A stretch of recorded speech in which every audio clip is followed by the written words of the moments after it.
fluoridation in there, and I think it was 70% in favour, 30% against. So there are different points of view in different parts of the country based on the experiences they've got. Sorry? You believe that?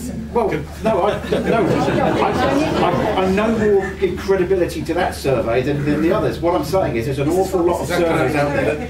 Let them answer. And actually, that survey question was repeated in a number of areas and was done by a reputed, I think it was Ipsos Mori or one of those types of organisations.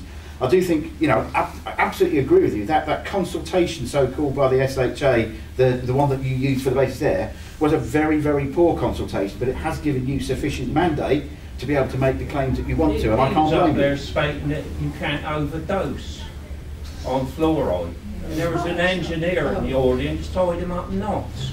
They just, it's a joke. It's incredible. I mean, Scotland, the Murray poem, Scotland. Sorry, John. Go wait. Sorry, Yeah, but, sorry. if I just say what if you No, like, you my carry on. credentials. Sorry. I'm actually a retired GP who actually worked down the bottom of town in one of the most deprived parts of Southampton. In fact, one of the most deprived parts of the south of England. So I actually looked after a lot of these children and their mothers and their grandparents, etc., etc. Been in and out of people's houses. I don't get me started on the shortfalls of the NHS and healthcare, although having said that, I'm a passionate believer in the NHS. But as far as fluoride goes, I am 100% anti. Lots of reasons. You've said it already. One, democracy. We're fighting numerous wars to impose democracy on things. But back here we go, democracy, shemocracy. What's that all about? Obscene. Two, talking about it's bad medicine, very bad medicine. It's like me going in with a truckload of pills, scattering them all over West Key in the hope that somebody, the right person, will pick up the right pill. This goes, it treats the vast, anybody that's not an adolescent will get no benefit at all from this. So that's the vast majority of Southampton. Don't know about the statistics. Yeah, on the contrary, it's worse. Whatever, Yes. whatever, they will get no benefit. You do not need fluoride. You can spend a lifetime without ingesting one molecule of fluoride. You will not die. 3 days of no water, you will die. So we're putting this thing that we do not need into something we need desperately. Bump us off. Why? Yeah, bump us off here.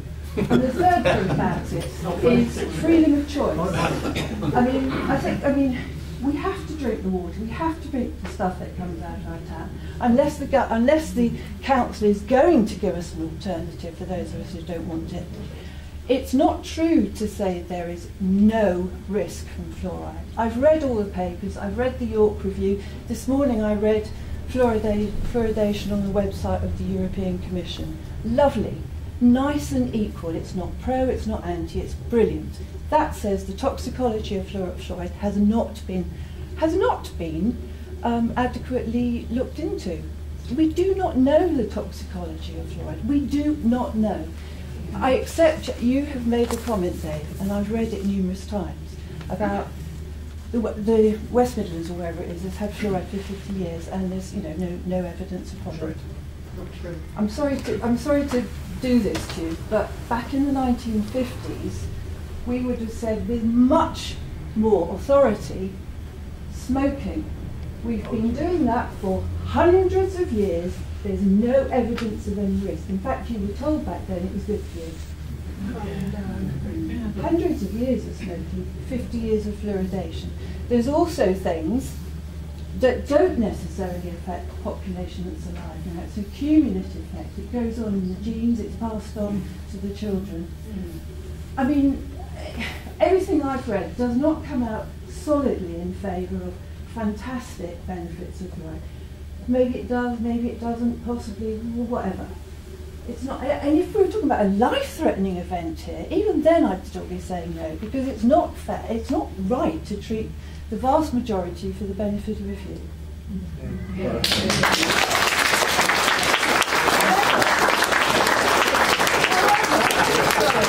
Sorry, I got distracted there. Carry on. Carry on. Somebody who made a very good point. The point of all this is these kids who have got bad teeth, who are suffering blah, blah, blah. That's what's important here. What do we do about them? Fluoridation is not the answer. For a start, let me tell you a story. Worked with these kids, so I can tell you this story. I had a mother come in to see me, very pleased with herself. She was doing everything she could, you know, in her best for her kid. And she got the point about 5 fruit and veg in the diet.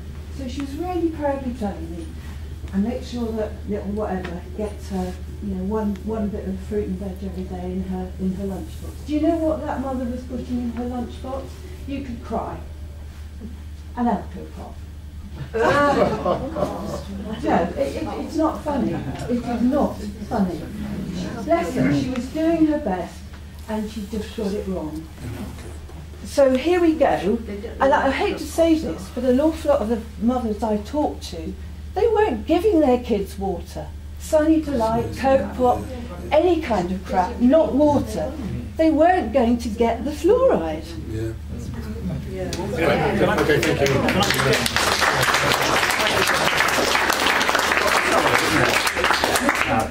From St Denis, no, not St Denis. Oxford Street. Yeah, Oxford Street. Make a good point. I'm not going to deal with all the other, and I think it's really good that we have GPs here, and a lot of your colleagues have a different view, but nonetheless, I mean, there is a debate within all the professional groups, dentists, GPs as well, and I think it's only fair to say that. On public health, though, I think there's quite, I wasn't too sure about your example there about smoking. What I do know, though, is that a lot of public health schemes, when they were first introduced, were bitterly opposed because of infringement on liberties. For example, the Clean Air Acts that were put forward, there was a huge resistance in the 1950s in Parliament to their imposition because of the threats that it would have there. The seatbelt legislation, crash belt, and we mentioned smoking. At the time when the government brought in, under health and safety powers, banning of smoking in enclosed public spaces, there was a very large body of opinion which was opposed to that because they thought it was an infringement of their liberties. I'm in favour of that one. I do not believe, for instance, if you were to ask the public now whether we should return to that days when you could smoke in pubs and things like that, with 1 or 2 exceptions, Alan, perhaps people in your party have got a different view about that question. People wouldn't go to that one there. So I do think it's important, when we look at this, there will sometimes be some difficult ethical dilemmas, and not what I struggle with, because I look at their, you know, the important thing for me is how do we tackle the dental health inequalities affecting some of our poorest children. And yes, it's not their children's fault that their parents haven't been giving them the right education and support. But nonetheless, 450 admissions to hospital, costing us, the taxpayer, huge amounts of money that we could avoid, is something I have to weigh up. I don't think those children should be condemned to a life of misery because of the poor health that they're experiencing, of which poor dental health is one of those. So I would weigh up some of those ethical questions there, and it's not an easy one to do. So I do appreciate that. Sure. The lady here, yes. Why can't you put dental nurses back into schools like they used to? And then that solves your problem, because they'll find the children and see the mothers. I don't have a problem about that. It costs you just the same money, surely. No, it will cost more and it won't be as effective. I think we need to do both. Has everyone heard what that was about? So putting nurses into schools? Yes, you tell a dental nurse to come round and look at your teeth, and if they wanted seen to, saw a dentist. Now I've still got all my teeth. There's nothing wrong with them. So why can't you do that now? I suppose we're going backwards, not forwards. I suspect it's money, but yeah. I know it's money, but then it must be costing a lot to take their teeth out. Yes. Health England, they brought that issue up. There wasn't enough children going to the dentist. That was actually in the report. Yeah, I'm just thinking of that. Sorry, just using children. Come on, go back. Yeah, do you want to stand up and say something? Excuse me, they're just using children's teeth as an excuse. I mean, we all know that. So why do we keep talking about children's teeth? Because it's just an excuse to get this fluoride in the water. Because at the end of the day, it's just money. It's being pushed on people because it's a convenient way of getting rid of the toxin. The man at the back, sorry, have said something. Yes. David Livermore. All of the public health initiatives you talked about that people were opposed to were either not giving people products to drink, or they were actually designed at reducing toxicity in people's bodies. And the one that we are opposed to is actually introducing toxics into our bodies. You can come up with some good examples of public health issues where we're actually going to give people things they don't want, rather than protecting them from things which are in the atmosphere. Then I can respect that.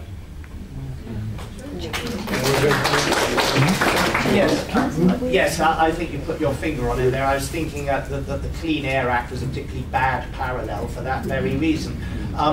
However, I mean, when we're considering these sorts of issues in politics, and not just in this context, but sometimes in the context of how do we react to some international threat or whatever, there's a concept that is constantly put forward, and I admit that it's subjective, but it's nevertheless useful, and that is the concept of proportionality.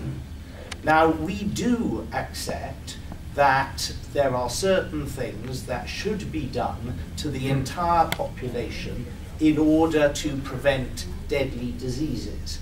We do accept that everybody should be vaccinated for things like polio and diphtheria and so on. It's still consent. And well, I look forward to being further advised of that. By all means, respond in that sense. But anyway, and certainly one thing I think we would all accept was that if there were to be some terrible contagious disease threatening the lives of millions in the country, you know, the Black Death, the bubonic plague, or something like that, we would have to, or Ebola, perfect example, but then under those circumstances, the rights of the individual would have to be suppressed in favour of the benefit of the vast majority.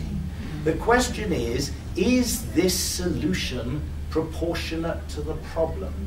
And I've only ever heard that we are talking about, not about the whole population benefiting, not about the adult population benefiting at all, but only about a minority of the juvenile population benefiting, and that minority being a minority who for one reason or another have not been taught or do not practice basic dental hygiene.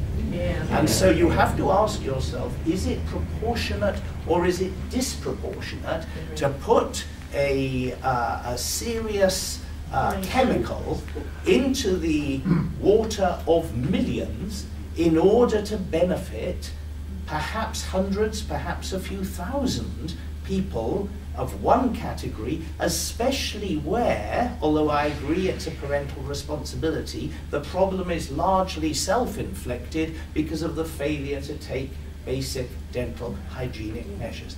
It's a matter of proportionality, and the case has not been made that it should apply for the fluoridation of water.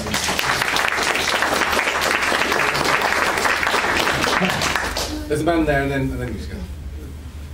Yeah, the glasses. Yes, you are. Yeah. Well, the thing is, the water's not supposed to be anything to do with any sort of medication. No. It's supposed to be called potable, which you can't be if you start chucking industrial waste in it, can it? It's supposed to be potable. I was a plumber, and that's how I had to make sure it stayed potable when I was doing things. I didn't put industrial waste in it, I mean, like that. There's all sorts of things they put in my water, and I couldn't tell you, some of which... I'm there to keep the water fresh when you get it. Hang on. Nothing to do with it. I quite like the fact there's chlorine in water, which I know at certain levels will be quite poisonous, and I think... Because it wouldn't be any good without it. Yeah, and you know, it prevents me from getting diseases that I'd rather not get, and I think it's important that we put that in context. I do appreciate the point you make about proportionality. I think that's a very good debate, and it's a fine judgment that gets made, and depends. I come from that point of view that we want to protect that minority of people that are vulnerable, and we've got to not the job of the water to do that. Fine. Let him speak, please. Yeah. So that was the point really to be made there, and I just think it's and I also need to sort of like some of the language that gets used does get away from itself. I think the proposal to put fluoride in the water to the extent that which is being proposed does not constitute poisoning in the way it's being used. So they misdose it. No, right. Well, this becomes part of the problem. Is I think there are safer levels, and looking at the studies, the international studies that have gone up there, where you know, there will be some levels which are above which it could be dangerous, and I accept that. But I think you can put, you know, we need to look at the right scheme which is safe, and so therefore I look at the ones that are practiced at the moment. And I think I do go back to the fact in the West Midlands, I haven't seen anything that's credible that says there's been any detrimental health impact of 50 years of fluoridation. So that basis is going to be quite an important thing to bear in mind. Then we'll... The interesting thing is, when this scheme was first introduced, they then discovered that 4 out of the 11 areas, I think I'm correct in saying, of the children who had real problems were not going to get fluoride anyway. Yeah. So, you know, you frown. Sorry, I wasn't sure what you were referring to, that's all. The fluoride scheme that was going to be introduced was going to be introduced to certain areas.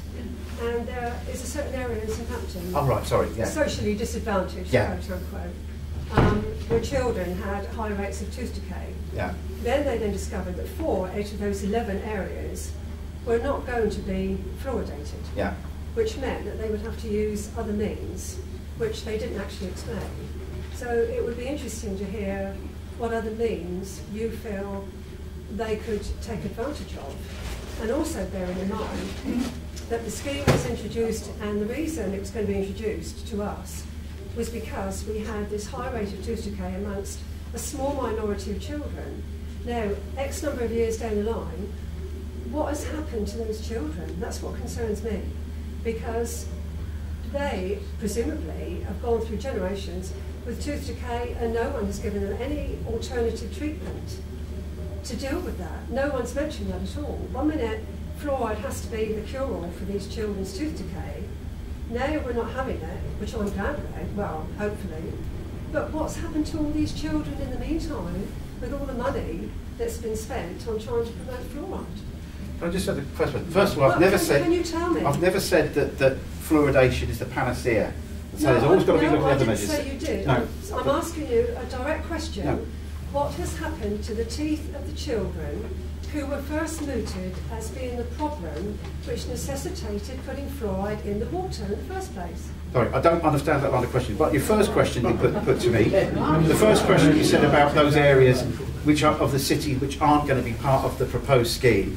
I think the problem there is to do with the whole pumping station and water supply. It would be an awful lot easier if we could just turn around, this is just Southampton, and it's just a Southampton question, but it can't be done. I'm not criticising the inability of it, I'm asking you what has happened to the tooth decay, dental health, welfare, to these children that in the last few years where nothing has been done to help their teeth. I don't understand. I just really don't understand the nature of that question. To be perfectly honest, there has been some fluoride varnish programs there, and I think there's been some degree of success. Probably not enough. That's interesting. Maybe just do that. Extend it. Yeah, I'm quite sure to have to share the paper that I've got with you, but no. But I do think there's an issue here, and it goes back. I don't know whether Roy can comment on this. We've heard an awful lot about the West Lothian question about Scottish MPs being able to vote on English laws and how bad that is. I think there's some issue here as well. What is the area of benefit? Who should be able to vote on decisions which affect our area? When it goes to council, unanimous Hampshire County Council voted against fluoride. But actually, very few Roy's one of the exceptions there, very few Hampshire County Councils are affected by that. So why should they be having a say in that decision? I think sometimes the reason why that's the case, there is a Swavin where the fluoridation's taken place. I will be representing Swavin, and their view is no fluoride. No, that's okay. It's your entitled. You're entitled to that. What I'm trying that's the people's view, not my view. My view is no fluoride also. Okay. Question shouldn't have right. But I do think there's a point here about when I was talking here about Hampshire and about councillors who aren't affected by this having a say. I think they should have a say because I think these are issues of such sufficient importance. We need to take a global view about that. I think it should be informed by the views of those people that are immediately affected by that, and I think we should have a more effective means of gauging those views than the ones we've used up to date. Right. I hope you're not saying, Dave, I don't think you are, that people who live on the edge of Southampton don't count. No, I didn't. What I'm talking about, they've got pretty close areas. But one of the issues... Basingstoke, Winchester, When I'm member of Hampshire County Council, I have concern for the people who live in Aldershot, who live in the New Forest, all over, and that would be true of those councillors. One of the issues we've had in the discussions with Southern Water is that we are far from convinced that they have the technical capacity, the technical ability to determine just where the fluoride would reach. And so I think there's an issue.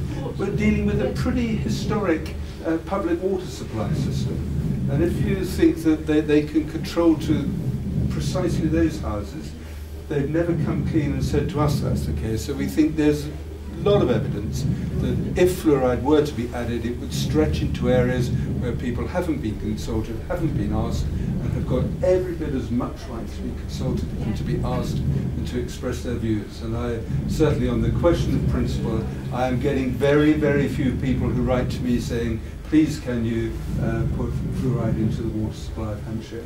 Getting a lot of people who say, as a matter of principle, it is not right to medicate, to have mass medication in the water supply. And that's a pretty clear principle.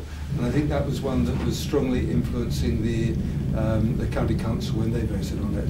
But I also take the point that's been made, and I think if there's one note I've got here, I want to go back and find out what we're doing and what more we can do to make sure that children get proper dental hygiene. That's the root cause of the problem, and that's what we should be doing more about, and I will certainly do my damnedest. And I thank the GP for the comments you made there. One of my secretaries said to me when we were preparing the papers for today, Mr. Perry, she said, you know, the kids who we want to help, they don't drink water, they have fizzy drinks, they have fruit juices, and so there's a real issue there. But certainly the people on the edge of Southampton are just as concerned, have just as much right to be concerned as the people in the city.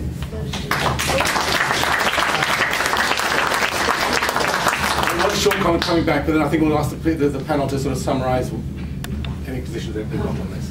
Okay, you want to say something? Just ask a quick question. Is it what do we say to the, I think it's up to about 15% of children cited in the Auckland Report, what do we say to them when in their teenage years they end up with mottled teeth and have to go and have expensive dental treatments to repair the damage?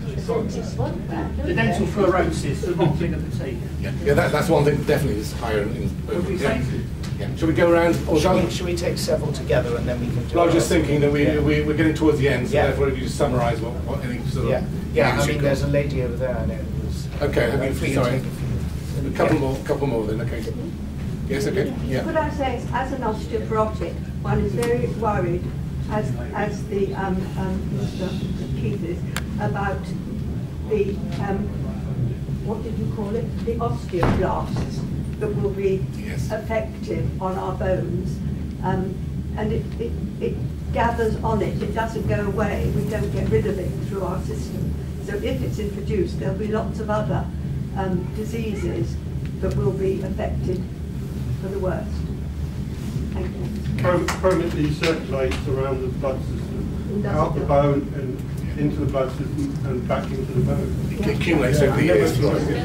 Any other questions, comments before we sort of summarise at the end? Could I just have a quick one? Okay. The dosage, i.e. if Southern Water does actually get the go-ahead, how are we going to monitor that? Because most of us have got cars, they go wrong. What happens when the dosing plant goes wrong? Turn blue. Well, that would be the responsibility of Southern Water. There is of course, there are instances like Castleford where they had an accident, and in fact, someone who's involved in the anti-fluoridation campaign, his wife died. Chemicals and blast and nuisance, as we know, and there's always a possibility that dose could go up considerably, because it's how many parts per million proposed, but that could just, because things wear, don't they? And we're going to have all sorts of problems just with the mechanics. Sorry, can I just one thing today about the toxic effects of fluoride? As I said, on the European Commission site, it said it hasn't actually been adequately looked into. The other thing that I find confusing when I read it, and sometimes you think, well, what are they saying? Is that they repeatedly say fluoridation in water has not been shown to have any toxic effects. But that's fluoridation in water, meaning at low levels.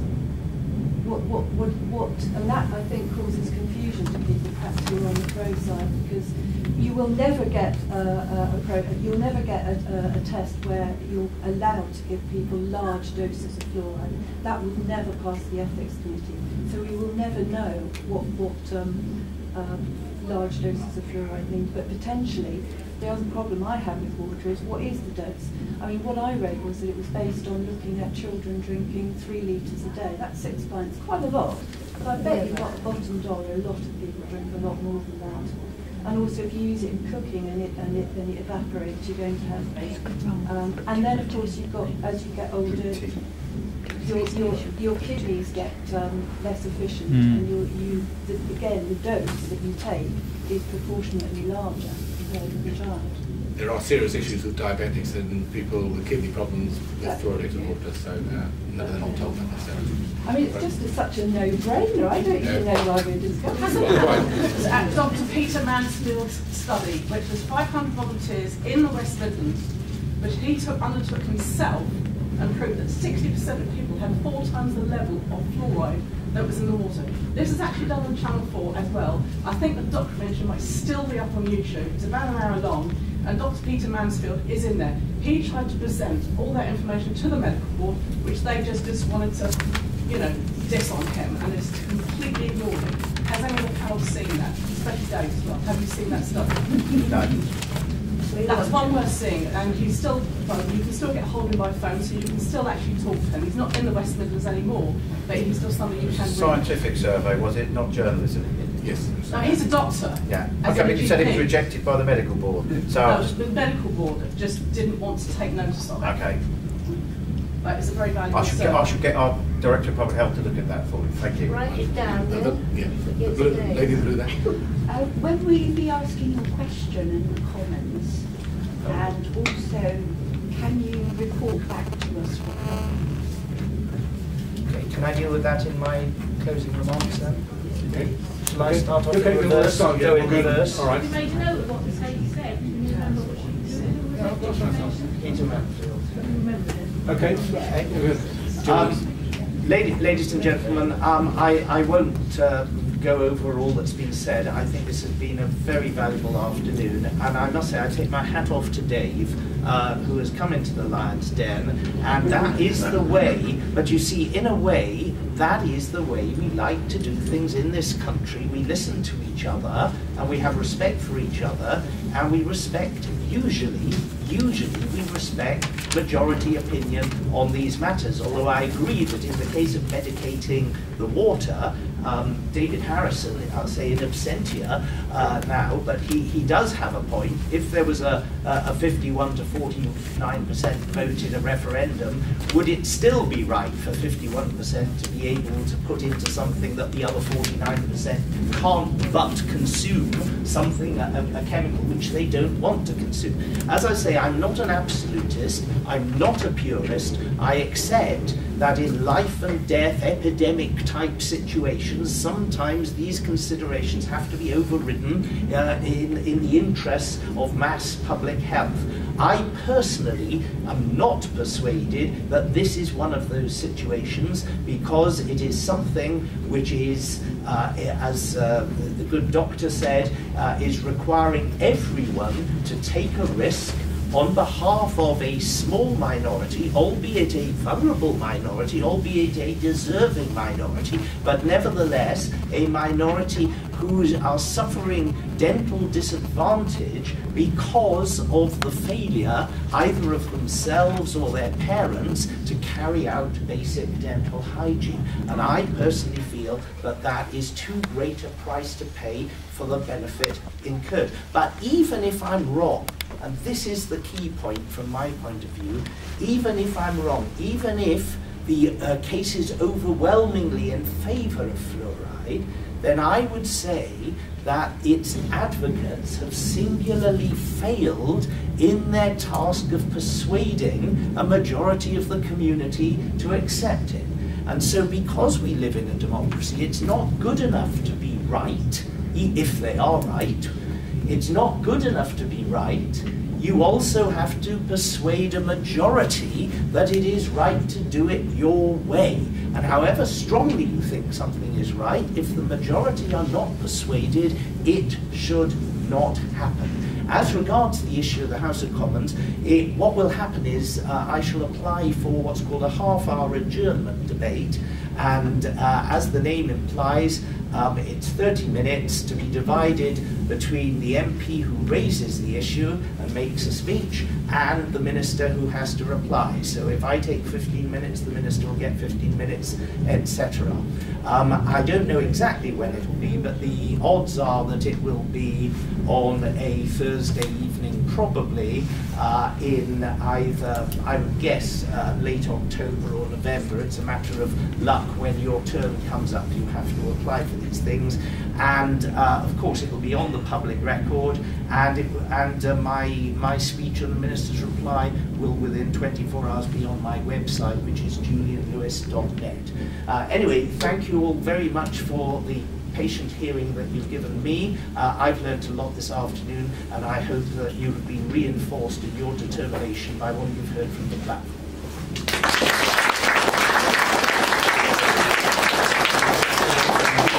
Yeah, just a very short response from me. Thank you very much. It's been fascinating and great to listen to you.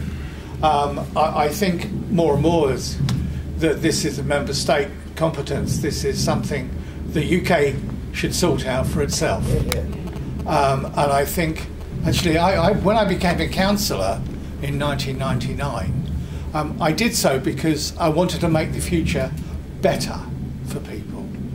And now I'm a member of the European Parliament. I still want to make life better for people.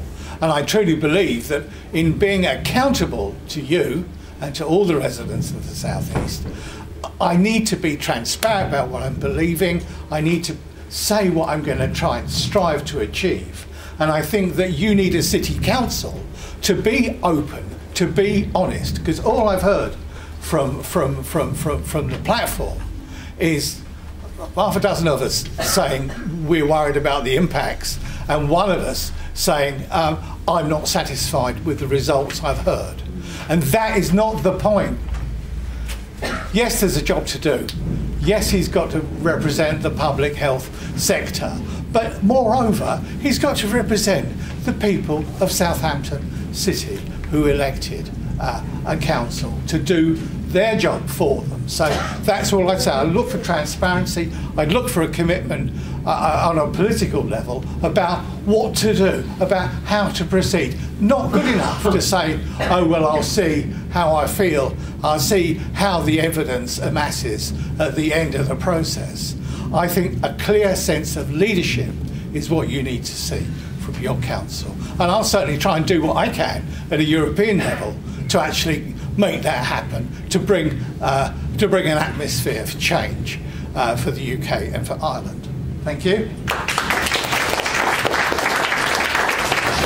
On the matter of principle and policy, I support totally what Julian Lewis was saying there, so I don't have to add to that. I've already said the County Council some years ago had a vote and it was unanimous. I was a member of the County Council then and I was on that side.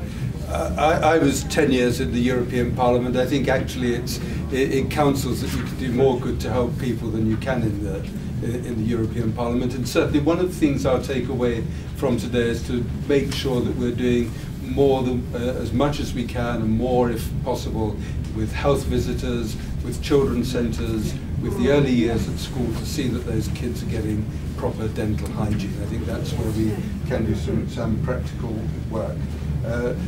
The final point I will make is that I really, really do think that Public Health England is treating all of us with total contempt. To carry on with that position when the law has changed and refusing to put their cards on the table and explain what their position is a contemptible situation. And I hope, Julian, that you will raise that very strongly in the House of Commons.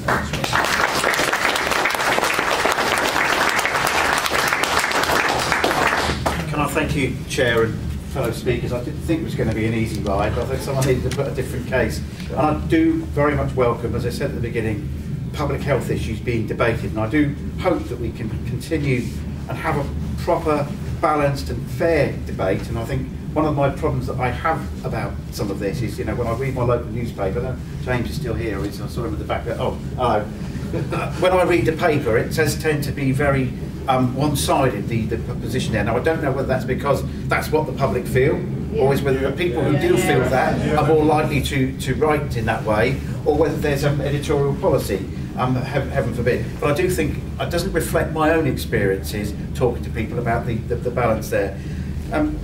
Keith mentioned about leadership. I think it's important, and there is a very tricky place that you have to go there, and I think you need to, from what I've read so far, and I obviously will continue to receive advice, and I get it from all sorts of places, that the science on the whole is fairly good and mitigates in favour of a fluoride question. So I accept that's my personal view, and I have to, depending on the evidence that's been given to me. I have to balance that, of course, against how people feel, which sometimes isn't necessarily going to be driven, for the reasons that you point out, by the scientific evidence. When I go canvassing, I often come across people on the doorstep who have all sorts of views that I don't agree with on quite emotive issues, whether it's immigration or whether it's about the European Union, where as much of evidence that I can give to the contrary isn't going to shift their feelings about matters. So I do think we have to accept that, and in balancing that leadership, there will be the need for courage. There could be the situation that you have to do what you believe is the right thing to do for the benefit of a minority of people for whom no one is able to stand up for, which is our poor children. Those are some of the issues that I think we need to take into account. Haven't heard anything that people have said. This is the problem, you see, when we don't have debate and we don't allow each side to express their point of view. I want to say... There should be no debate about the quality of the water. I leave the last word to you, sir.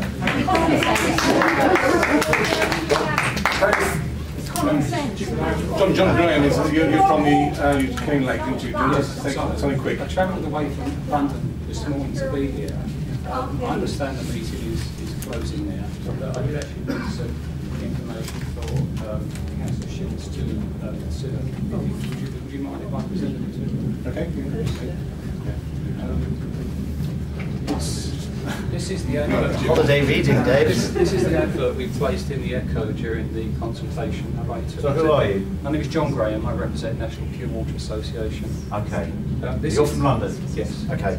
This is the evidence that we presented to the UK Parliament's Health Committee. Yeah. Public inquiry. Thank you.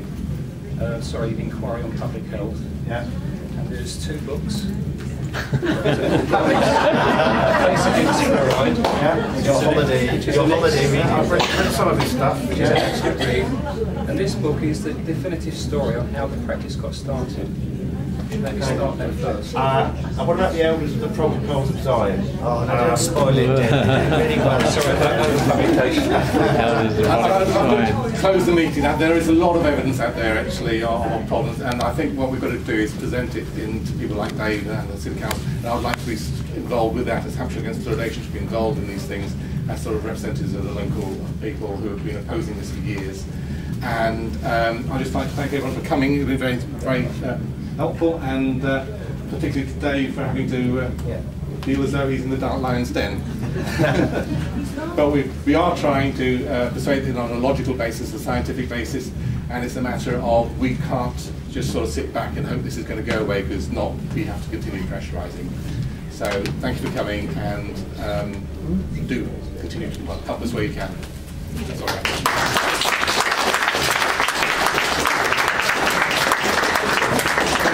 There's copies of this in the back, by the way, of the newsletter. There is one word today that has not been said, and that's cancer. I said cancer. And that's fluoride does cause cancer. Thank you very much. We've all got better, thank you very much. We've all got better things to do. That's a lie. I can think of no better way of doing it. It was fluoride in Southampton.